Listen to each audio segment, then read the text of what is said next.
La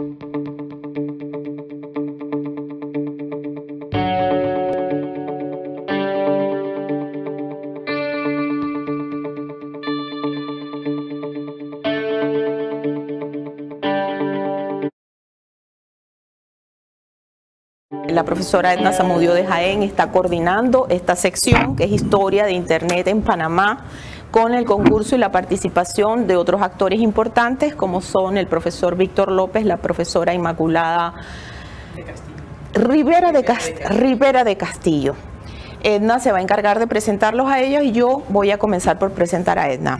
Edna es técnico en ingeniería con especialización en programación y análisis de sistemas, egresada de la Universidad Tecnológica de Panamá, en la cual ella desarrolló una larga actividad por cerca de 35 años. Está jubilada actualmente de su institución.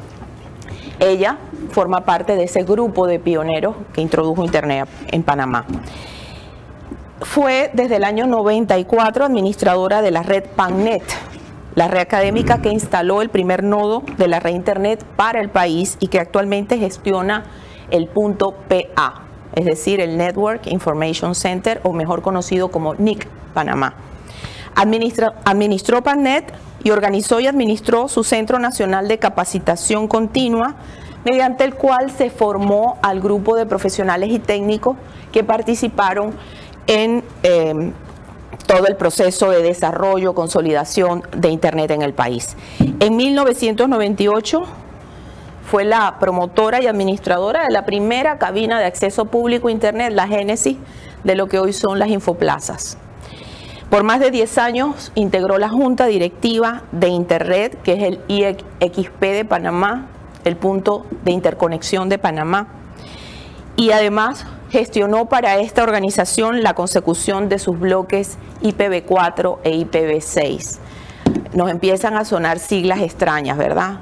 Luego, esa es la intención del taller, que sepamos qué importante es esto para el país. En el año 2005 introdujo el protocolo IPv6 en Panamá, o lideró más bien la introducción del protocolo, y gestó sinergia entre múltiples actores en colaboración con LACNIC, que es el Registro de Direcciones de Internet para América Latina y el Caribe, en la enseñanza para la configuración y manejo de dicho protocolo. Hoy tenemos también un participante de LACNIC, un representante de LACNIC, el ingeniero César Díaz, que va a hablar con nosotros también sobre el ecosistema de Internet. Edna también fue gestora y administradora del proyecto Más Raíces Panamá y participó en el equipo que implantó el primer servidor raíz de Internet para Centroamérica. Casi nada, es decir, eso es muy importante, subrayen eso porque eso es bien importante. Desde el año 2008 se abocó a promover la gobernanza de Internet en Panamá y actualmente forma parte del grupo de trabajo que gestiona la constitución de ese foro para discutir temas relacionados con la red en el país.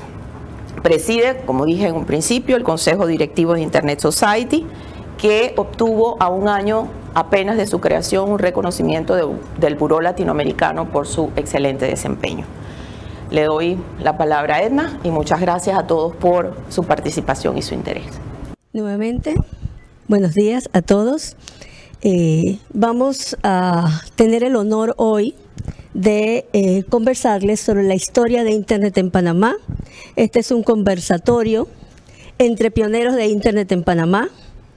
Tenemos con nosotros al doctor Víctor López, que es ingeniero en sistemas, egresado de la Universidad Tecnológica de Panamá, catedrático e investigador con más de 30 años de servicio en la Universidad Tecnológica de Panamá, pionero de Internet en Panamá. Se desempeñó como director de la red BitNet, que instaló el primer nodo de la red BitNet en Panamá. Posteriormente, director de la red PANNet, red académica que instaló el primer nodo de la red Internet para el país, red que gestiona actualmente el punto PA, o sea, NIC Panamá. Es director de investigación, desarrollo e innovación en la empresa BioSoftware, experimentado director de desarrollo con una demostrada historia de trabajo en la industria del software. Profesional con una gran dedicación en servicios comunitarios y sociales, con experiencia en Oracle Database, PHP, Computer Science, Android y Oracle HR. miembro de la Junta Directiva de la Asociación de Becarios Fulbright de Panamá y miembro de Internet Society, capítulo de Panamá. Igualmente tenemos a la profesora Inmaculada de Castillo, que es ingeniero en sistemas, igualmente egresada de la Universidad Tecnológica de Panamá, catedrática e investigadora con más de 30 años de servicios, igualmente en la Universidad Tecnológica de Panamá, pionera también de Internet en Panamá, en nuestro país. Fue directora de la red PANNet, que es la red académica que instaló el primer nodo de la red Internet en Panamá. La profesora tiene maestría en ciencias computacionales, posgrados en docencia superior. Con la red BitNet trabajó en ese proyecto apoyando al profesor Víctor López y fue, como indiqué, directora de la red académica panameña. Igualmente fue expositora de la conferencia, entre tantas otras tareas que tuvieron ambos. Expositora de la conferencia La Red Internet, primer seminario nacional de telecomunicaciones en el año 95. Adicional a eso, igualmente dictó talleres conjuntamente con el profesor Víctor López sobre el tema. Sin más, entonces, iniciamos el conversatorio. Pido disculpas por el profesor Julio Lescano, igualmente uno de los pioneros de Internet, porque lamentablemente el deber le llamó, hoy tenía que poner examen y por eso no nos pudo acompañar. Pero igualmente pionero de Internet en Panamá, sobre todo en la parte técnica y la configuración de los primeros equipos de Internet en Panamá.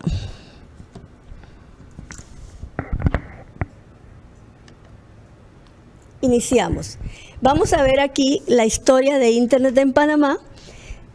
Diferentes redes. Iniciaremos con la red BitNet y posteriormente veremos y conversaremos con los profesores que nos contarán las vivencias de lo que fueron los inicios de BitNet e Internet en Panamá. Primeramente hablamos de BitNet, pero ¿qué es BitNet? BitNet es Because It's Time of Network, llamada porque es el tiempo de redes. Es la antigua red internacional de computadoras de centros docentes que ofrecía correo electrónico y transferencia de archivos basado en los protocolos Network Job Entry de IBM. Con esta red era posible acceder por Internet a través de un gateway, una pasarela de correo electrónico. Entonces, observamos aquí ya en el año 91. En donde empiezan nuestras remembranzas, que en mayo de ese año inician conversaciones en la empresa IBM de Panamá y la Universidad Tecnológica de Panamá para evaluar posibilidad de instalación de un nodo de la red BitNet en Panamá, y en esta ocasión entonces cedemos la palabra al profesor Víctor López, que nos hablará de esos primeros inicios y a su vez recorrerá lo vivido en ese año, de octubre, noviembre, diciembre de ese año. Profesor Víctor. Bueno, yo les agradezco a todos los términos, los títulos y todo lo demás, pionero y todo lo que quieran, pero por favor llámenme Víctor, porque pienso que cuando uno reflexiona, no sé, ya no recuerdo cuántos años atrás que pasó esto, porque entonces tenía cabello y otras cosas más, ¿no? Que uno se pone a pensar si realmente hizo algo importante. Yo no creo que en el momento, y aún ahora yo todavía reflexiono qué tan importante es lo que uno ha hecho, porque primero no lo hizo solo, y voy a contar la historia tal como la conozco, porque pienso que ustedes podrán editar esto después y quitar lo que no convenga. Pero como los actores están acá, ahora ustedes son los actores para poder escribir esta historia, mejor que la conozcan como es, al menos como yo la conozco. Bueno, esto de BitNet, que realmente da génesis luego a Internet y que era una consecuencia natural porque se estaba dando, luego descubrí en todos los países de América Latina y por supuesto en el mundo. Inició una tarde de un día, de un mes del año 1990, más o menos, 90, que honestamente no recuerdo qué día ni qué mes era, otros pueden recordarlo mejor y después podemos afinar las fechas. con la presentación a mi persona de un cartapacio verde de unas 200 páginas por la profesora Vieria González, que en ese momento era la decana de la facultad. Yo era el decano, el vicedecano de investigación, posgrado y extensión en ese momento. Y pues ella me entregó en mi oficina ese folder y me dijo: Víctor, léete esto. Yo le pregunté: ¿esto qué es? Dice: bueno, vengo de una reunión con IBM, con José González. Todavía era IBM en ese momento, y José González era estudiante aquí y de la USMA, de Ingeniería de Sistemas, pero además de eso era el ejecutivo que atendía por IBM a el equipo IBM 4361 modelo 5 que teníamos en la universidad, un mainframe, un equipo grande para su época, uno de los más poderosos, digamos, con capacidad disponible que tenía para esas labores y otras cosas más que no se estaban utilizando. Yo no tenía ni la más mínima idea de qué era BitNet. Había regresado un año y medio atrás de mis estudios de maestría en Estados Unidos. Había utilizado correo electrónico, más que nada lo había utilizado de manera interna. Yo creo que estar concentrado en los estudios no me había puesto a pensar en eso qué importancia tenía. Sencillamente para mí era el mecanismo que los profesores nos decían: entregue las cosas aquí, haga las cosas allá, entre 1986 al 89. Así que yo usé correo electrónico, pero para mí era una herramienta para poder hacer mis tareas. Y le pregunto: ¿y esto por qué tengo que hacer? Y dice: bueno, porque el rector te lo pidió.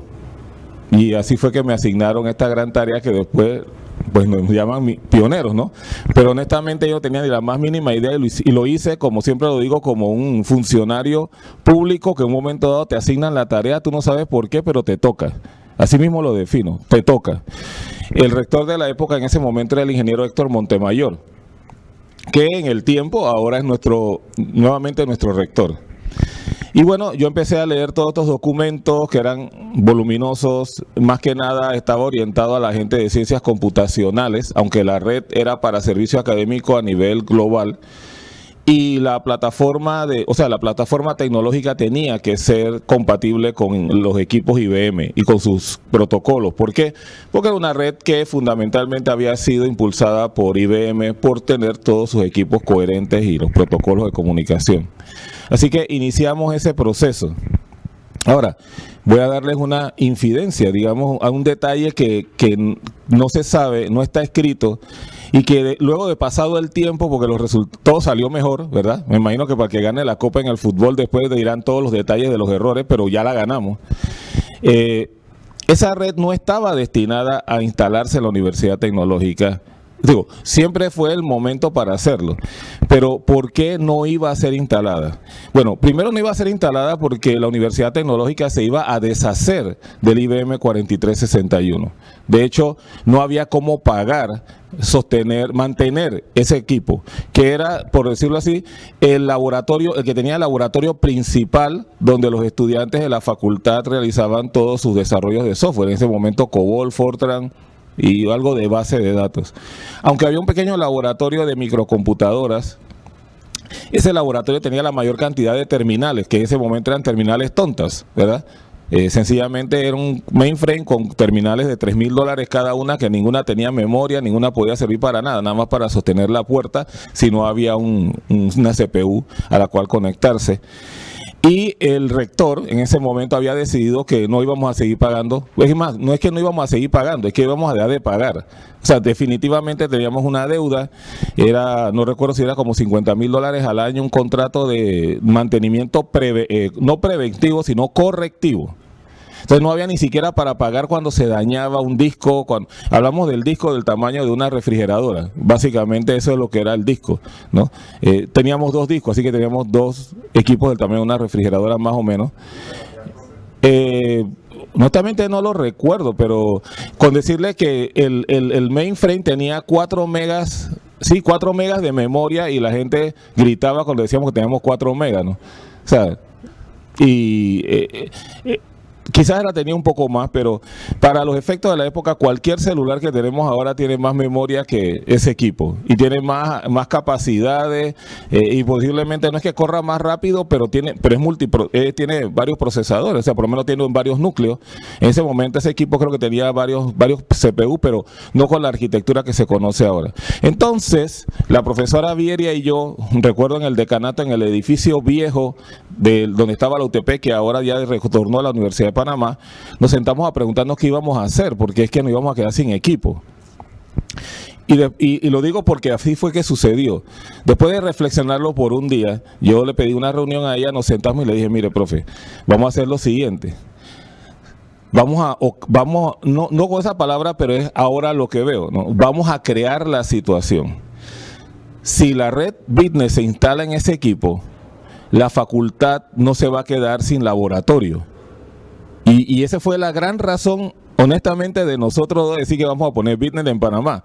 No era la razón de que, bueno, vamos a servirle al mundo y Panamá va a tener red académica y nos vamos a conectar. No, eso no era lo importante. Lo importante, nuestros estudiantes no van a tener dónde hacer sus programas. Esta es una justificación para poder tener equipo computacional dentro, porque entonces nos van a ayudar. Y así fue que realmente se inició el que se llevara, hicimos las reuniones y luego de esto entonces empezamos los procesos junto con Julio Lescano. ¿Por qué Julio Lescano entra en la ecuación? Porque Julio Lescano era el soporte técnico de los equipos de laboratorio de la Facultad de Sistemas. Era el que daba soporte técnico al IBM 4361 a nivel interno. Entonces el que conocía todos los detalles, que dicho sea de paso, no estaba comunicado con nada ni conectado con nada. Debido a que se tuvo que conectar a la red BitNet, entonces Julio empezó a ver los protocolos de comunicación a una velocidad que, si no me equivoco, para la época era 19.6 baudios por segundo, una cosa así.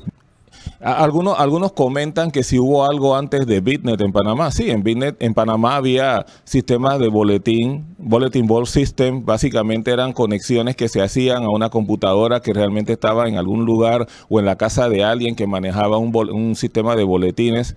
Pero era una conexión a través de módems, ¿verdad? La famosa cajita esa que la gente decía, no puedo llamar por teléfono porque alguien está conectado en la red.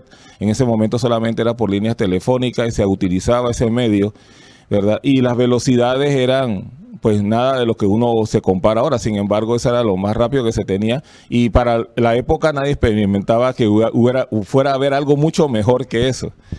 Así que como parte de ese proceso, como lo dicen ahí, en octubre UTP solicita la instalación del enlace dedicado para conectar a la Universidad de Costa Rica. Entonces veamos otro detalle que no se sabe. El Intel no quería. El Intel, que era la compañía de comunicaciones de Panamá, de telecomunicaciones, sencillamente nos negó la solicitud, a pesar de que la universidad y otros iban a pagar lo que se llamaba una facilidad especial.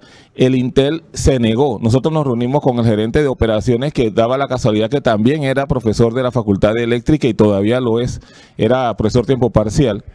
Fuimos allá, Julio y yo, y le decimos que por qué no los negaban. Entonces el Intel nos dijo que como ellos no entendían qué era eso de BitNet y de redes, ellos no iban a proveer eso. Tan sencillo. O sea, si ustedes ven algún patrón, no es coincidencia, es nuestra cultura. Sencillamente, si tú no lo conoces, tú te niegas, no tratas de aprenderlo. Ahora, interesante, en ese momento, yo no sé si ellos conocían algo con respecto a los procesos que se estaban dando, pero la primera razón fue, la razón era que ellos no entendían y no lo iban a poder controlar. Recordemos que era una institución gubernamental, entonces controlaban todas las comunicaciones. Dijeron, nosotros no sabemos cómo funciona eso, así que no lo vamos a poder controlar, así que no le vamos a dar. Pero teníamos dentro del equipo, no dentro del equipo, pero dentro de la universidad, el profesor Federico Jaén, que trabajaba también en el Intel, en la parte de comunicaciones, y él hizo mucha labor de convencimiento, conversación. Pero bueno, como estas cosas se definen políticamente, al final se decidió políticamente, ¿ok? ¿Por qué? Porque para empezar la universidad tenía que pagar por los enlaces, ¿verdad? De satélite, era como se iba a salir al final. Y era costosísimo. Entonces la universidad no podía hacerlo podía tratar, pero las asignaciones, hay que recordar que al final, a pesar de que la USMA, la Universidad de Panamá estaban en una asociación que luego se formó y que está, si no me equivoco, por ahí en la línea de tiempo, en realidad la USMA y la Universidad de Panamá no llegaron a aportar económicamente mayor cosa, más allá del talento humano de un director o alguien que iba en las reuniones, porque no podían. Entonces todo el peso del costo de operativo de BITNET recayó sobre la Universidad Tecnológica de Panamá. Y honestamente el presupuesto de inversión de la UTP durante todo ese tiempo por 10 años fue de 0 por el Estado. No podíamos invertir para comprar absolutamente nada. Todo lo que se compraba tenía que ser autogestión. Y solamente teníamos presupuesto operativo. Y eso no estaba dentro de las operaciones de equipo, de la parte de informática, porque no se tenía una red. Así que unos años atrás, ¿quién iba a pensar en programar eso? Así que al final el ingeniero Montemayor, asesorado por otros, tomó la decisión de presentar un proyecto de ley que llevamos, yo lo acompañé en esa ocasión a la asamblea, a la comisión de comunicaciones. Se prohijó el proyecto y se convirtió en una ley que todas las 3 universidades estuvieran exentas de costo de comunicación de cualquier tipo, lo cual entonces permitió que se liberara ese cargo que realmente nos estaba deteniendo. ¿Qué más debo decir? Bueno, ahí lo está diciendo, ¿no? Requiere el nodo de BITNET pagando parte de la misma en efectivo y la diferencia en asesoría. Llegamos a un acuerdo finalmente con, o sea, eso, el costo fue obviado, fue el de satélite, ¿no? Acá después lo que hicimos fue ese acuerdo con el Intel, donde la UTP daba una parte en asesorías, inclusive se dieron talleres a la gente del Intel, y la otra parte entonces se daba de acuerdo a cómo se pudiera, no recuerdo los detalles, pero por ahí está mejor, ¿ok? Y en ese proceso, pues, empezamos a trabajar en, más que nada, mientras se instalaban los equipos. Bueno, los equipos ya estaban instalados, eran el laboratorio. Era el laboratorio de la facultad. Entonces, ahí también se crean otras situaciones, que no sé si para ustedes sean interesantes, pero para mí lo son, y ustedes determinarán. Primero hay que recordar que quizás las primeras carreras de informática estuvieron en la UTP. Habían quizás cursos por allí, pero formalmente la carrera de técnico de ingeniería de sistemas computacionales se fue por allí. Entonces teníamos uno de los laboratorios, quizás el laboratorio más grande que había. Tanto así que en algún momento los estudiantes de la USMA fueron a hacer laboratorio allá. La USMA le compró tiempo de máquina, iban los sábados o algunos horarios e iban porque estábamos apoyándonos como universidad. Entonces teníamos casi 3.000, digamos a llegar a tener hasta 2.500 estudiantes en una facultad que tenía solamente un piso de un edificio que no era de nosotros por 25 años. Teníamos casi 2.500 estudiantes solamente en Panamá. O sea, llegó a ser la carrera de la Universidad Tecnológica que tenía, o sea, el de la facultad que tenía más estudiantes, a veces duplicaba más que en la de mecánica, la de civil sumadas e industrial juntas. Entonces, por supuesto que si ahora uno dice que no hay suficientes recursos para poder hacer laboratorio y práctica, usted se puede imaginar a la gente durmiendo en planta baja del edificio a las 4 de la mañana haciendo fila en el sleeping bag, que salió en la crítica y lo pueden buscar una vez un reportaje, porque la hija del periodista Botello era estudiante de la facultad, así que su papá se encargó de que la gente supiera que su hijo iba con el sleeping bag. A las 4 de la mañana hace fila para conseguir un cupo para usar la máquina por 1 horita, 1 hora reloj, y compilar una vez para ver cómo salía y una segunda vez para que saliera bien. El estudiante tenía 2 oportunidades para que le saliera su proyecto y eran individuales. No había eso de que vamos a hacerlo en equipo, 3 y 4, no. Era 11 proyectos de Fortran, tenía que salir bien. El primero, para probar la primera compilación, te daban tu listado y la segunda vez tenía que estar bien. Si no, sencillamente lo entregabas así, te fregaste. Entonces, y con 1.500 personas, estudiantes, y los profesores, todo el mundo colocando cualquier cantidad, poner proyectos, sí, poner allí el primer espacio. O sea, yo era el vicedecano académico, el vicedecano de investigación, era el director de laboratorios, pero entonces me tocó ser el director de Bitnet, o de la primera red, Pannet, que después se llamó así.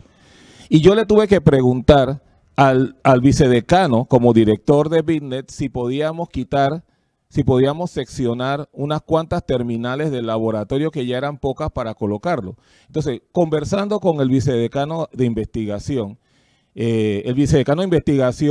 me lo aprobó esa mañana frente al espejo, porque yo tenía que decirle al director de Bitnet, porque yo era el vicedecano de investigación, le tenía que decir al director de Bitnet, que era yo, que sí, que teníamos que, porque ni modo, el proyecto necesitaba pantallas, ¿no? Necesitaba interacción. Entonces era el mismo computador, en el mismo espacio físico, se seccionó un espacio que se convirtió en lo que sería la primera, más o menos como la primera cabina de internet. No era la cabina de internet, era un lugar donde la gente tenía que ir. No había manera de comunicarse al computador de nosotros. No había dial-up, no había nada.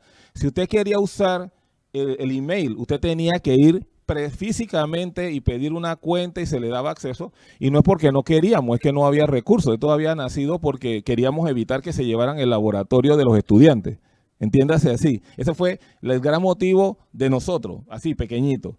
El gran motivo existía, pero uno tenía una necesidad local.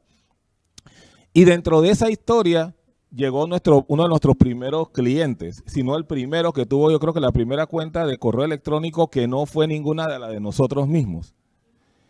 Julio Escobar. El doctor Julio Escobar llegó delgadito como es, más delgado, con cabello negro, ¿no? Su bigote, que era, y una mochilita. Y él llegó y dijo, yo soy Julio Escobar. ¿Cómo está? Y mire, yo necesito mandar un correo electrónico. La historia es que Julio había regresado a Panamá porque su mamá recientemente había fallecido. Él estaba trabajando en Boston, de hecho en BBN, que era una de las organizaciones, después nos enteramos que daba mucho soporte a la parte de los protocolos.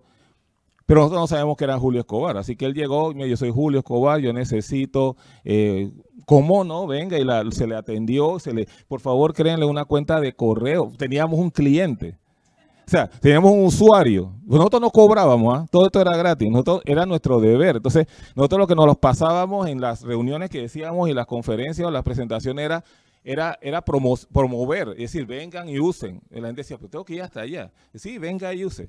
Así que Julio fue uno de los primeros que después de todos nosotros, que ya lo habíamos usado, pues utilizó el equipo para poder mandar sus correos, mantenerse en contacto me imagino que después se encontraría otros medios, ¿no? Pero para mantenerse en contacto con su trabajo, porque seguía trabajando en Boston y después ya decidió que se iba a quedar en Panamá. Sí, nosotros desde el inicio, de hecho, yo le pedí a Julio, porque como yo había estudiado afuera, yo veía que mis cuentas de correo eran V. López. Yo le dije, mira, vamos a hacer algo. Esto se ve como algo mnemónico, algo fácil de recordar. Entonces, las cuentas vamos a ponerlas de manera tal que tengan la primera letra del nombre y luego el apellido. Y bueno, tú decidirás después cómo lo puedes diferenciar, si hay varios J. Escobar o varios V. López o qué sé yo. Pero se inició así, poniendo esos nombres hasta lo más que recuerdo en este momento, sobre todo cuando era internet. Quizás cuando era Bitnet había otra cuenta un poquito diferente debido a la configuración, no lo recuerdo. Y también se le puede preguntar a Julio, porque Julio cada vez que nos... Claro, porque cada vez que nos encontramos en alguna reunión, él siempre me lo recuerda y que tú me diste la primera, yo no fui yo, fue el sistema. Yo creo que a veces es importante, sí, ver quién tomó una acción o no, pero sí es un trabajo de equipo, todo siempre es un trabajo de equipo, ¿no? Las cosas no suceden así solas. Así que tú querías decir algo. Bueno, muy buenos días. Para mí es algo muy valioso para el país que estemos en una actividad como esta, tratando de darle forma a nuestra propia historia, porque como académicos nosotros tenemos que buscar o hacer posible que todas las fuerzas que están a nuestra disposición, nosotros la tengamos allí lista para ser utilizada en este momento en tanta oportunidad que tienen nuestros estudiantes después de Internet. Antes de Internet prácticamente buscando oportunidad, para que nuestros estudiantes pudieran formarse al más alto nivel. Y quería comentar, cuando se instala la red BitNet, es el momento, como quien dice, de clímax de mi experiencia como persona, de darme cuenta un poco de la dimensión que tenía esto.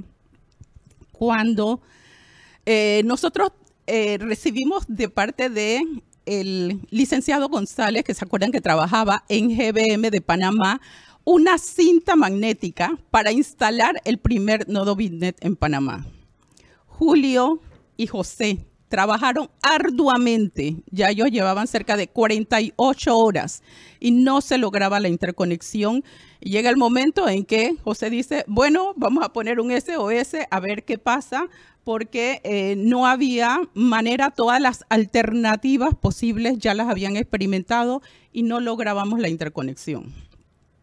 Al día siguiente, desde el otro lado del mundo, creo que desde Australia, nos contestan que la cinta con la que estábamos tratando o con la que ellos estaban tratando, porque ellos eran la parte técnica de instalar internet, había sido mal concebida, de tal manera que pasáramos a solicitar tal número de cinta, que era la que tenía el adecuado mecanismo de comunicación, el adecuado código para lograr la interconexión. Y uno, simple y sencillamente, para uno recibir siquiera carta en aquel tiempo, carta física, era un trabajo de semanas y muchas veces meses. La gente decía, pero te mandé la carta hace tanto tiempo, y la carta no llegaba a su destino, y eso era el día a día de la sociedad panameña. Y nosotros en menos de 24 horas, a la mañana siguiente, ya teníamos a alguien dispuesto a colaborar. Alguien que, como quien dice, oye, yo pasé por esa y ya me la aprendí, y aquí está la respuesta, y la comparto, como quien dice, con toda liberalidad, y de alguna manera uno como que nació a una nueva visión de trabajo en el mundo.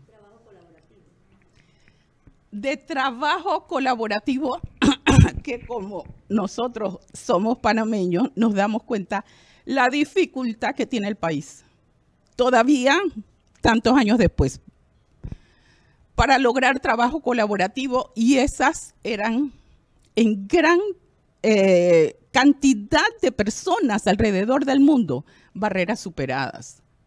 Entonces, definitivamente que de alguna manera yo, a partir de ese momento, como quien dice, estuvimos todo el tiempo que fuera necesario para hacer posible que hoy la gente sienta que sin internet yo no puedo vivir. Algo pasa en mi vida el día que se cae el internet. Así que, bueno, continúa.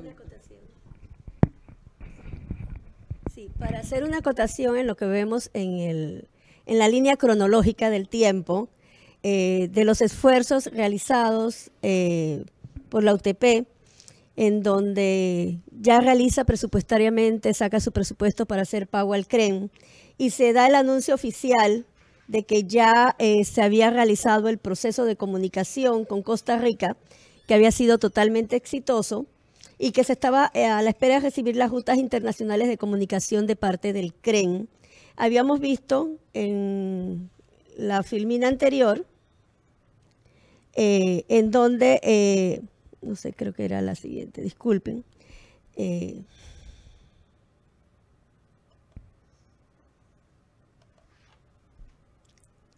donde el CREN era el organismo encargado de administrar la red BitNet. Queremos aquí hacer una acotación muy importante, porque ya en septiembre del año 92 se crea la Internet Society, que es formada por Vince Cerf y por Bob Kahn, dos de los padres de Internet a nivel global. Este hecho puntual realmente es muy importante, porque en el desarrollo de Internet a nivel global los padres de Internet y esta organización de la cual me honro en representar aquí en Panamá y de la cual formamos parte muchos de las personas aquí presentes, fue puntual para el desarrollo de Internet a nivel global y también en nuestro país. Entonces seguimos, profesor Víctor. Bueno, ustedes me dicen si tantos detalles porque, bueno, yo recuerdo que yo tenía un pantalón gris, no, mentira. Eso es lo que recuerdo, pero mire, yo creo que hay tantas cosas que esto requiere un proceso realmente de interiorización para tantos otros detalles que hay. Yo creo que cuando se cuenta una historia, sí, a nivel... Yo creo que era 9.600 bauts.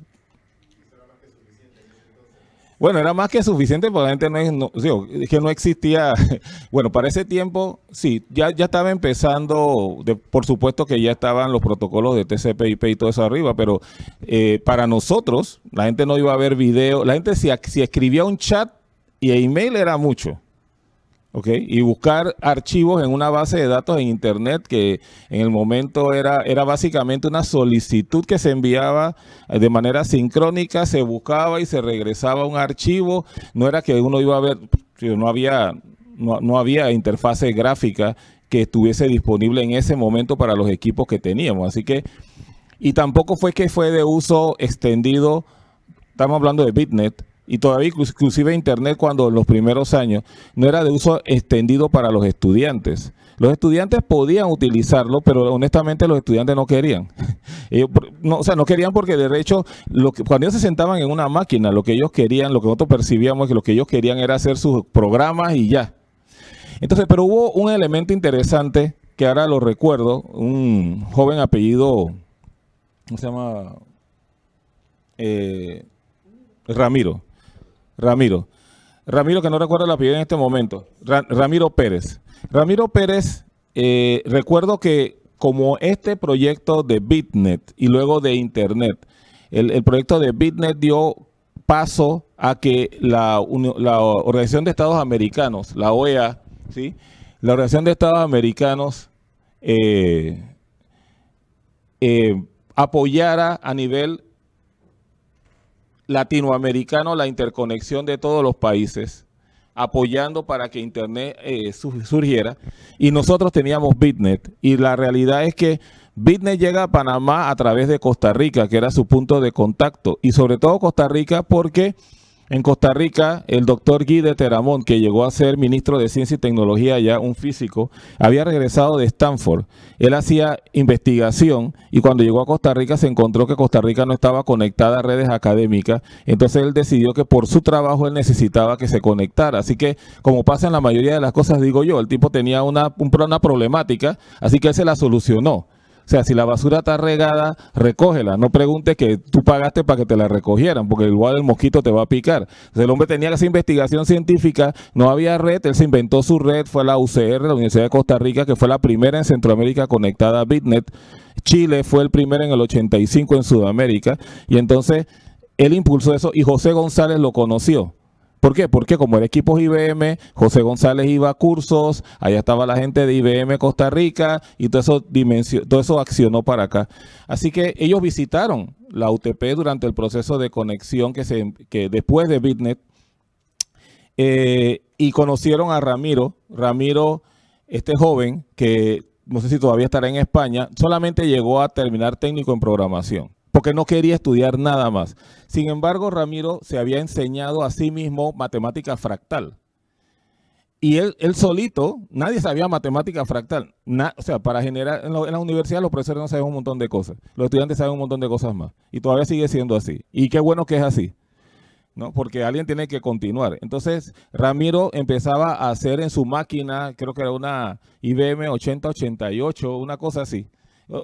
Tenía un equipo sumamente pequeño, experimentos de matemática fractal, básicamente generar todos estos gráficos que se repiten infinitamente.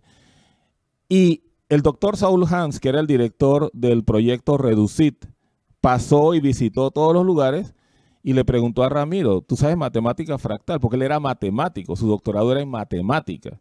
Y le dijo, ¿tú sabes matemática fractal? ¿En qué cursos te lo dieron? Y dice, no, yo me puse a estudiar. Y me puse a programar en mi casa allá en Chorrera y mi máquina, eso sí, la máquina se pasaba días y días generando el dichoso fractal. Ramiro fue la primera persona que en Panamá que se conectó a un grupo de interés de fractales y después resultó que él mismo estaba aportando, o sea, un muchacho que no tenía más de 20 años estaba aportando en las ecuaciones fractales porque él decía, yo vi esto, me resultó acá. Y era interesante ver cómo un estudiante panameño, muy humilde, después era reconocido, después le dieron un premio en España con unas cuestiones de animación, terminó siendo el director de tecnología informática en una universidad española, no recuerdo cuál. La profesora Vieria viajó en un momento a un congreso y se la encontró allá. Ramiro, ¿tú qué haces aquí? Ah, bueno, que yo soy el director de tecnología informática para la universidad donde usted está, ¿no? Una persona que no quiso estudiar nada más porque le quitaba tiempo para realmente aprender. Posiblemente es importante esa acotación, ¿no? No porque usted vaya a una universidad va a aprender algo. Lo importante es que usted vaya porque quiere aprender más. Les cuento que a 2 años de haberse interconectado Panamá a la Internet, Ramiro era el segundo mayor aportador del mundo a el Foro de Matemáticas Fractales.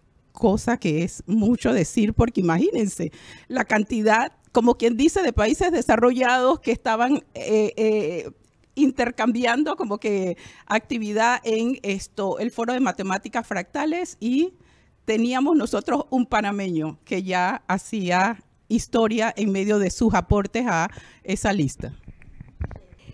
Bueno, regresamos entonces a la historia de Internet. Ya entonces observamos que en el año 93 inician, estando conectados a la red BitNet, inician los esfuerzos para el relacionamiento para trabajar o para colaborar en la proyección e instalación de la red BitNet. Fue crucial que en agosto del 93 el doctor Víctor estuviera en INET 93, evento organizado por la Internet Society y que fue celebrado en San Francisco, Estados Unidos. Y allí nuevamente se reúne con el doctor Saul Hahn y el doctor Guy de Teramont. ¿Quién era el doctor Saul Hahn? El doctor Saul Hahn en su momento era el representante de la OEA y que llevaba el proyecto Red UCIT, que era un proyecto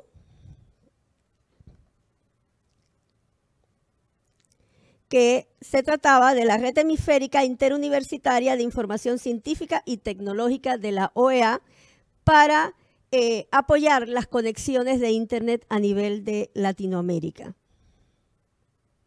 Entonces allí, profesor Víctor, cuenten entonces en agosto su participación en San Francisco en el ISOT 93, perdón, en el INET 93, que son ya talleres, workshop que realizaba Internet Society para apoyar el desarrollo de Internet a nivel global, para entrenar a los futuros técnicos e ingenieros en esta nueva red que se estaba desarrollando. Bueno, yo sé que fue en San Francisco, 93, 92, no sé. Interesante porque ¿dónde se decide?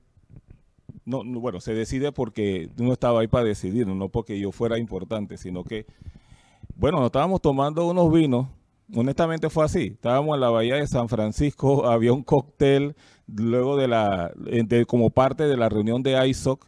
En esa reunión de ISOC fue donde conocí a Vint Cerf, lo conocí de lejito, se encontraba en la tarima, nosotros estábamos aquí, había como 600 personas, y el hombre salió a hablar de Internet Society, ya sea que se hubiera fundado o estaba impulsándolo.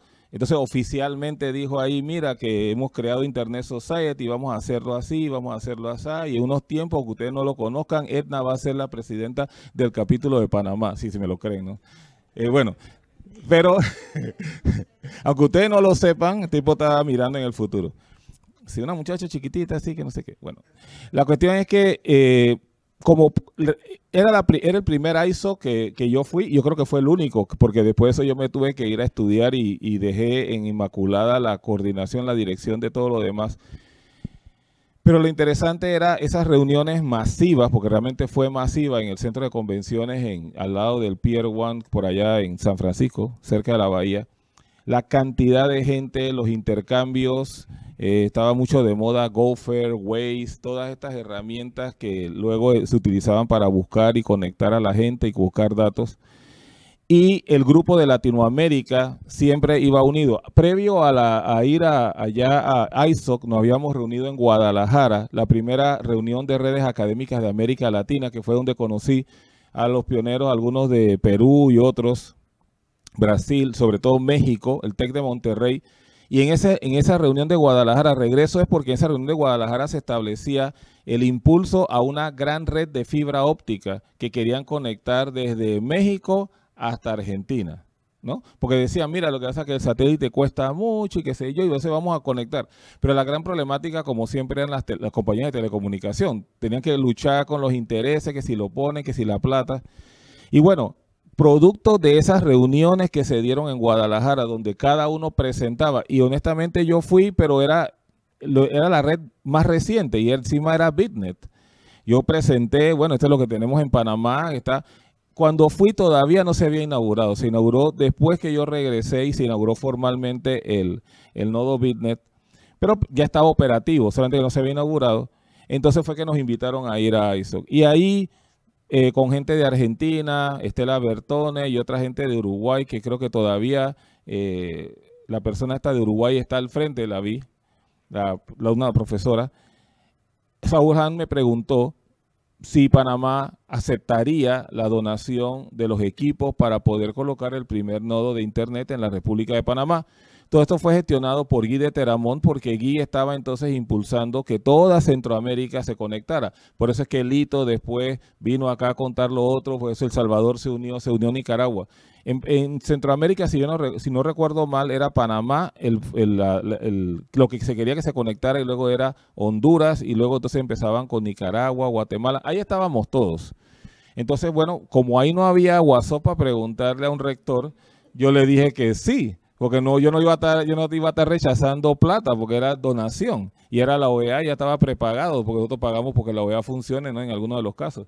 Así que sí aceptamos los equipos, y bueno, vinimos a Panamá, informamos al rector y a todo el equipo de que esto se iba a dar, y bueno, durante los siguientes 2 años, porque fue 92, 93, no sé cuánto tiempo, se empezó a trabajar hasta que en el 94 se instalara finalmente Internet. Sí.